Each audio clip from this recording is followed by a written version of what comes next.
Hello ladies and gentleman, അങ്ങനെ ദിലീപ് ഏട്ടൻ്റെ Pavi caretaker എന്ന് പറയുന്ന സിനിമ ഇറങ്ങിയിരിക്കുകയാണ്. വിനീത് കുമാർ ആണ് ഡയറക്റ്റ് ചെയ്തിരിക്കുന്നത്. ആൻഡ് പുള്ളി ഒരു ആക്ടറാണ്. പുള്ളിയുടെ പ്രീവിയസ് വർക്ക് ഡിയർ ഫ്രണ്ട്സ്, അതുപോലെ ഫാത് ഫാസിലിൻ്റെ ഒരു പടം ഉണ്ടല്ലോ, ഞാൻ അയാളല്ലെന്ന് അതിൻ്റെ ഒരു പടം ഉണ്ടല്ലോ, ആ പടമൊക്കെ എടുത്ത പുള്ളിയാണ്. അപ്പോൾ പുള്ളിയുടെ ദിലീപ് ഏട്ടൻ്റെ ഒരു കോമ്പിനേഷനിൽ വരുന്ന സിനിമയാണത്.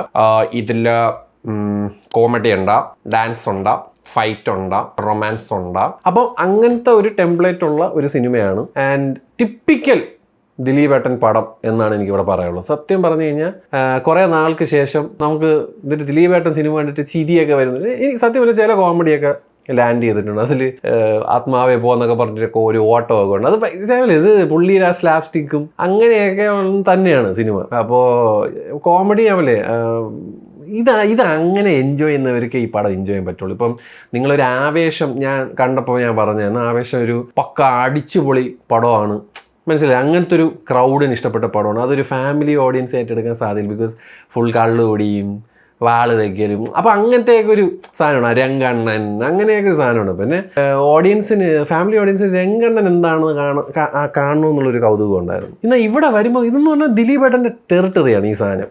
അത് പുള്ളി ചെയ്ത് എന്താ പറയുക, പുള്ളിക്കറിയാം ആ സാധനം പുള്ളി എടുത്തു കഴിഞ്ഞാൽ പുള്ളിക്ക് അതിങ്ങനെ അടിച്ച് തൂഫാനാക്കാൻ പറ്റും. അത് പുള്ളി നല്ല ഗംഭീരം അടിച്ചു. ചില ഇമോഷണൽ സീൻസൊക്കെ ഉണ്ട്, ഞാൻ എടുത്ത് പറഞ്ഞത്, ചില ഇമോഷണൽ സീൻസൊക്കെ പുള്ളി അതെന്ത് നിസ്സാരമായിട്ടാണെന്ന് അറിയോ, അത് കണ്ണ് നിറയുന്നതാണെങ്കിലും സട്ടിലായിട്ടുള്ള സാധനമൊക്കെ ഉണ്ട്. അതൊക്കെ അത് എക്സ്പീരിയൻസ് എന്ന് നമ്മൾ പറയൂലേ, എത്രയോ വർഷത്തെ എക്സ്പീരിയൻസ് അത് കാണാൻ പറ്റും ഈ സിനിമയിൽ. ആൻഡ് അങ്ങനെ കുറേ സീക്വൻസസ് ഉണ്ട്. പിന്നെ പുള്ളിയുടെ കയ്യിൽ നിടുന്ന കുറേ കാര്യങ്ങളുണ്ട്.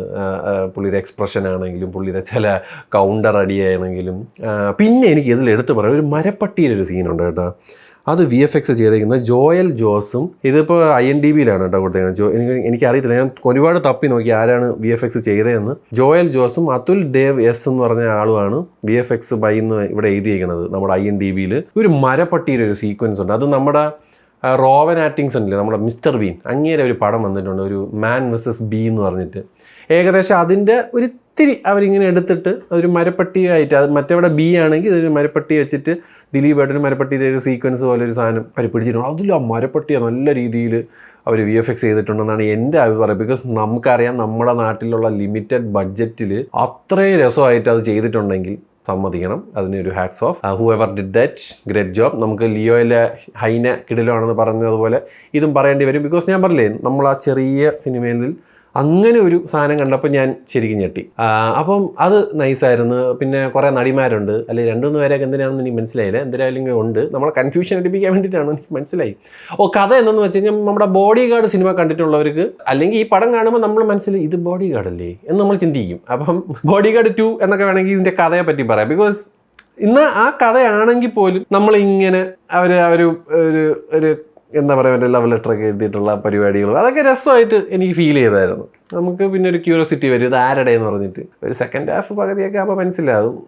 കുറച്ചും കൂടെയൊക്കെ ഒന്ന് നോക്കിക്കഴിഞ്ഞാൽ ഇത് അവർ തന്നെ നമുക്കത് ക്ലിക്കാവും. പക്ഷേ എന്നാൽ പോലും ഇറ്റ് വാസ് നൈസ്. ഞാൻ പറയും ബട്ട് സ്റ്റിൽ ഞാൻ പറയും, this movie is purely for family audience. Family ഓഡിയൻസും പിള്ളേർക്കും വേണ്ടിയിട്ട് ഈ ഒരു ഹോളിഡേ ടൈമിൽ ഞാൻ പറയും, ഈ സിനിമ അവർക്ക് വേണ്ടിയിട്ടാണ്. നമ്മൾ ഏതൊരു സിനിമ പറയുന്നല്ലോ, എടാ നമ്മൾ ഈ കളിയിലില്ല, അവരെ പാടായി നമ്മൾ പറയണത്, ഇത് അവരെ പടമാണ്. And I feel the family audience should go and watch this movie. അത് ബിക്കോസ് അങ്ങനത്തെ ഒരു സിനിമയാണ്. ഞാൻ പറയാം, ഉമ്മ എൻജോയ് ചെയ്യും ഈ പടം. ഉമ്മക്ക് ഉറപ്പാണ്, ഉമ്മയെ പറ്റിങ്ങനെ ചിരിച്ച് മറിയണ സാധനങ്ങളാണ്. അതാണ് പറഞ്ഞത്, ഇത് അവർക്ക് വേണ്ടിയിട്ടുള്ള പടം. In my opinion I feel this is may be ചിലപ്പം തെറ്റാം. പക്ഷേ ഞാൻ പറയാം, ക്ലൈമാക്സ് എനിക്ക് ക്ലൈമാക്സ് അത്രയ്ക്ക് അങ്ങോട്ട് ജയിച്ചില്ല. ഒരു സീരിയസ് എൻഡിങ്ങിൽ കൊണ്ട് നിർത്താവുന്ന സാധനത്തിന് എന്തിനാണ് അവിടെ കോമഡി ആക്കിയത് എനിക്ക് മനസ്സിലായില്ല. സോ ബട്ട് സ്റ്റിൽ ഒരു വൺ ടൈം വാച്ചബിൾ ഒരു എന്താ പറയുക, ഒരു നൈസ് പടം നമ്മൾ പറയൂല. നമുക്കിങ്ങനെ കണ്ടിരിക്കാം, നമുക്ക് ബോറൊന്നും അടിക്കൂല. നമ്മളിങ്ങനെ കണ്ടിരുന്നിങ്ങനെ ചിരിച്ച് കളിച്ച് അതിൻ്റെ ഇടയ്ക്ക് ഒരു ഫൈറ്റ് സീൻ വരുന്നുണ്ട്. അത് ഫൈറ്റിന് വേണ്ടി ഫൈറ്റ് വെച്ചതുപോലെയാണ് എനിക്ക് ഫീൽ ചെയ്തത്. അത് ചിലപ്പം നിങ്ങൾക്കത് തോന്നൂലായിരിക്കും. പാട്ടുകളൊക്കെ അത്യാവശ്യം കുഴപ്പമില്ല. പിന്നെ സനു താഹിറാണ് ക്യാമറ വർക്ക്. ചില ഫ്രെയിംസൊക്കെ അടിപൊളിയായിരുന്നു കേട്ടോ, അടിപൊളി ഫ്രെയിംസ് ആയിരുന്നു. ഒരു ടിപ്പിക്കൽ ദിലീപ് ഏട്ടൻ പടം. അത് ഇഷ്ടമുള്ളവർ ടിക്കറ്റ് എടുക്കുക. നിങ്ങൾ അത് ആലോചിച്ച് പോകുക. ഇത് ഒരു ദിലീപ് സിനിമ എന്ന് നമ്മൾ ഇങ്ങനെ മനസ്സിൽ അതിലിങ്ങനെയൊക്കെ ആയിരിക്കും, കുറേ കുറച്ച് ഇത് കാണുമെങ്കിലും കുറച്ച് കമേഴ്ഷ്യലൊക്കെ കാണും, ഇങ്ങനെ ഒരു പ്ലേ കാണും, അതും കൊണ്ട് പോവുക. So that's what I feel. നിങ്ങൾക്ക് ഇഷ്ടപ്പെട്ടെന്ന് പറയുക, ഇഷ്ടപ്പെട്ടില്ല എന്ന് പറയുക. നിങ്ങളുടെ ഒപ്പീനിയൻ പറയുന്നത് പോലെ ഞാൻ എൻ്റെ ഒപ്പീനിയൻ പറഞ്ഞതേ ഉള്ളൂ. And this is definitely a good one-time watchable movie in my opinion. And good night.